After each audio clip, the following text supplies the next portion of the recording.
Hello friends, ಹೇಗಿದ್ದೀರಾ? Global NX ನ್ಯೂಸ್ಗೆ ಸ್ವಾಗತ. ನಾನು ನಿಂಗ ಪುಲ್ಲೂರ್ ಮಾತಾಡೋದು.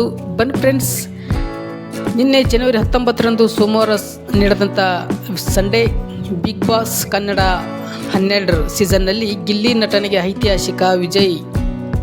ಬಿಗ್ ಬಾಸ್ ಕನ್ನಡ ಸೀಸನ್ 12ರ ಗ್ರ್ಯಾಂಡ್ ಫಿನಾಲ್ ಹಾಸ್ಯ ನಟ ಗಿಲ್ಲಿ ನಟರಾಜ್ ಟ್ರೋಫಿ ಗೆದ್ದಿದ್ದಾರೆ. ಅಚ್ಚರಿಯ ವಿಷಯವೆಂದರೆ ಇವರಿಗೆ ದಾಖಲೆಯ 37 ಕೋಟಿ ಮತಗಳು ಬಂದಿವೆ ಮತ್ತು 50 ಲಕ್ಷ ರೂಪಾಯಿ ನಗದು ಮತ್ತು ಕಾರಿನ ಜೊತೆಗೆ ಸುದೀಪ್ ಅವರು ವೈಯಕ್ತಿಕವಾಗಿ 10 ಲಕ್ಷ ರೂಪಾಯಿಯನ್ನು ನೀಡಿದ್ದಾರೆ.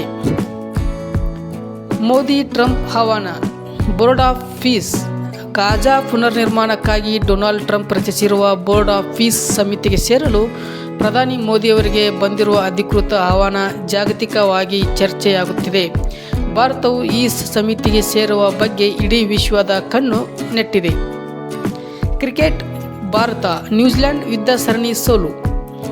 ಇಂದೋರ್ನಲ್ಲಿ ನಡೆದ ಅಂತಿಮ ಏಕದಿನ ಪಂದ್ಯದಲ್ಲಿ ನ್ಯೂಜಿಲೆಂಡ್ ಗೆಲುವು ಸಾಧಿಸುವ ಮೂಲಕ ಭಾರತದ ನೆಲದಲ್ಲಿ ಮೊದಲ ಬಾರಿಗೆ OID ಸರಣಿ 2-1 ಗೆದ್ದು ಐತಿಹಾಸಿಕ ನಿರ್ಮಿಸಿದೆ. ವಿರಾಟ್ ಕೊಹ್ಲಿ ಅವರ 54ನೇ ಶತಕ ವ್ಯರ್ಥವಾದದ್ದು ಅಭಿಮಾನಿಗಳಿಗೆ ಬೇಸರ ತಂದಿದೆ. ಕರ್ನಾಟಕದಲ್ಲಿ 90,000 ಸರ್ಕಾರಿ ನಿವೇಶನ ಒತ್ತುವರಿ ಪತ್ತೆ. ರಾಜ್ಯ ಕಂದಾಯ ಇಲಾಖೆ ಲ್ಯಾಂಡ್ ಬೀಟ್ ಸಾಫ್ಟ್ವೇರ್ ಮೂಲಕ ಕರ್ನಾಟಕದಾದ್ಯಂತ ಸುಮಾರು 90,000 ಸರ್ಕಾರಿ ಜಮೀನುಗಳನ್ನು ಒತ್ತುವರಿಯಾಗಿರುವುದು ಪತ್ತೆಯಾಗಿದ್ದು, ಸರ್ಕಾರ ಇವುಗಳನ್ನು ತೆರವುಗೊಳಿಸಲು ಮುಂದಾಗಿದೆ ಎಂದು ವರದಿ ಪ್ರಕಾರ ಬಂದಿದೆ. ದಾವೋಸ್ ಇಚ್ಚಿ ಸಚಿವ್ MB ಪಾಟೀಲ್ ನಿಯೋಗ. ಸ್ವಿಟ್ಜರ್ಲೆಂಡ್ ವಿಶ್ವ ಆರ್ಥಿಕ ವೇದಿಕೆ WEF ಸಮಾವೇಶದಲ್ಲಿ ಭಾಗವಹಿಸಲು ಸಚಿವ್ MB ಪಾಟೀಲ್ ನೇತೃತ್ವ ಕರ್ನಾಟಕ ತಂಡ ದಾವೋಸ್ಗೆ ತೆರಳಿದೆ. ರಾಜ್ಯದ ದೊಡ್ಡ ಹೂಡಿಕೆಗಳನ್ನು ತರುವ ಭರವಸೆ ನಿಟ್ಟಿನಲ್ಲಿ ಇದ್ದಾರೆ. ಅಬಕಾರಿ ಇಲಾಖೆ 2,500 ಕೋಟಿ ಲಂಚದ ಆರೋಪ ಬಂದಿದೆ. ಅಬಕಾರಿ ಸಚಿವ್ RB ತಿಮ್ಮಾಪುರ್ ಅವರು ಲಂಚ ಪಡೆಯುತ್ತಿದ್ದಾರೆ ಎಂದು ಆರೋಪಿಸಿ ಪ್ರತಿಪಕ್ಷ ನಾಯಕ R ಅಶೋಕ್ ಸಚಿವರು ರಾಜೀನಾಮೆಗೆ ಒತ್ತಾಯಿಸಿರುವುದು ರಾಜಕೀಯ ಸಂಚಲನ ಮೂಡಿಸಿದೆ. ಬಿಜೆಪಿಗೆ ನೂತನ ರಾಷ್ಟ್ರೀಯ ಅಧ್ಯಕ್ಷ.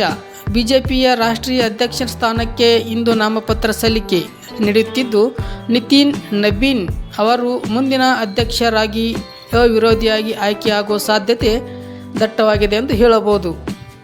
ಬೆಂಗಳೂರಿನಲ್ಲಿ ಹವಾಮಾನ ಮತ್ತು ಆರೋಗ್ಯ ಎಚ್ಚರಿಕೆ. ಬೆಂಗಳೂರು ತಾಪಮಾನ ಕುಸಿಯುವುದರಿಂದ H3N2 ಇನ್ಫ್ಲೂಯೆನ್ಸ್ ವೈರಸ್ ಹರಡುತ್ತಿದ್ದು, ಪ್ರತಿದಿನ 100 ಪ್ರಕರಣಗಳು ದಾಖಲಾಗುತ್ತಿವೆ.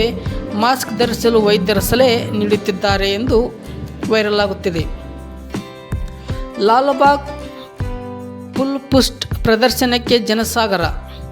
ಗಣರಾಜ್ಯೋತ್ಸವ ಅಂಗವಾಗಿ ಬೆಂಗಳೂರಿನ ಲಾಲ್ಬಾಗ್ನಲ್ಲಿ ನಡೆಯುತ್ತಿರುವ ಫುಲಪುಷ್ಪ ಪ್ರದರ್ಶನಕ್ಕೆ ಭಾನುವಾರ ಒಂದೇ ದಿನ 68,000ಕ್ಕೂ ಹೆಚ್ಚು ಜನರು ಭೇಟಿ ನೀಡಿದ್ದಾರೆ. ಇದು ಫುಲ್ ವೈರಲ್ ಆಗಿದೆ. ಸಂಗೊಳ್ಳಿ ರಾಯಣ್ಣ ಮ್ಯೂಸಿಯಂ ಉದ್ಘಾಟನೆ.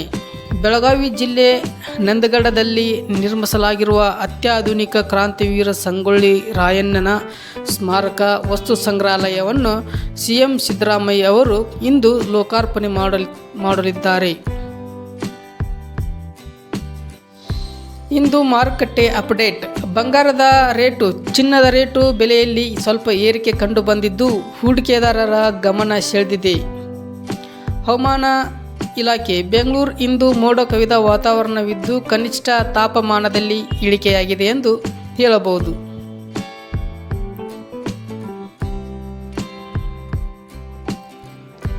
ಮತ್ತು ಮೆಟ್ರೋ. ಬೆಂಗಳೂರು ಮೆಟ್ರೋದಲ್ಲಿ ತನ್ನ ಚಿನ್ನದ ಬಳಿಯನ್ನು ಮೆಚ್ಚಿದ ಸಹ ಪ್ರಯಾಣಿಕರಿಗೆ ಯುವತಿಯೊಬ್ಬಳು ಅದೇ ಬಳಿಯನ್ನು ಉಡುಗೊರೆಯಾಗಿ ನೀಡಿದ ಹೃದಯ ಸ್ಪರ್ಶಿ ವಿಡಿಯೋ ವೈರಲ್ ಆಗುತ್ತಿದೆ.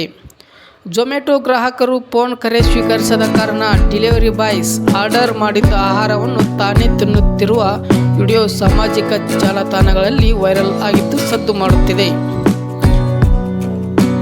ದಾವಣಗೆರೆ ಜಿಂಕೆ ಸಾವು. ದಾವಣಗೆರೆಯ ಕಿರು ಮೃಗಾಲಯದಲ್ಲಿ 4 ಜಿಂಕೆಗಳು ಸಾವನ್ನಪ್ಪಿದ್ದು ಪ್ರವಾಸಿಗರ ಪ್ರವೇಶವನ್ನು ತಾತ್ಕಾಲಿಕವಾಗಿ ನಿರ್ಬಂಧಿಸಲಾಗಿದೆ.